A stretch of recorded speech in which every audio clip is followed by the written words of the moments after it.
நாம ஆரோக்கியமா இருக்கும், ஆனா திடீர்னு உடம்புக்கு ஏதாவது ஆகிருமோ அப்படின்னு பயப்படுறீங்களா? நோய் அப்படின்றது ஒரு எதிர்பாராத விருந்தாளிங்க. அது வரும்பொழுது மருத்துவ செலவுகள் நம்ம வாழ்நாள் சேமிப்பையே காலி பண்ணிடலாம். இதுக்கு சிறந்த பாதுகாப்பு கவசம் அப்படின்றது ஹெல்த் இன்சூரன்ஸ் தான். வயசு கம்மியா இருக்கும் போதே ஹெல்த் இன்சூரன்ஸ் எடுக்கிறது ரொம்பவே நல்லது. அப்போ பிரீமியம் கம்மியா இருக்கும், அதோட வெயிட்டிங் பீரியட் முடிஞ்சு எல்லா பலன்களையும் சீக்கிரமா நம்மளால பெற முடியும். உங்க குடும்பத்துல எத்தனை பேர் இருக்காங்க, மருத்துவ செலவுகள் எப்படி இருக்கும்னு யோசிச்சு போதுமான கவரேஜ் இருக்கிற ஒரு பிளானை தேர்ந்தெடுங்க.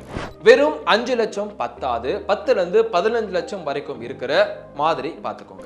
நீங்க வேலை செய்யற கம்பெனி கொடுக்கிற இன்சூரன்ஸ் மட்டும் போதும்னு தயவு செய்து நினைக்காதீங்க. வேலை மாறும்போது இல்லைன்னா வேலையை விடும்போது அது கிடைக்காம போகவும் வாய்ப்பு இருக்கு. அதனால உங்களுக்காக ஒரு தனியா இன்சூரன்ஸ் எடுக்கிறது ரொம்பவே நல்லது. ஹெல்த் இன்சூரன்ஸ் அப்படின்றது செலவு கிடையாது, அது ஒரு இன்வெஸ்ட்மெண்ட் மாதிரி தான்.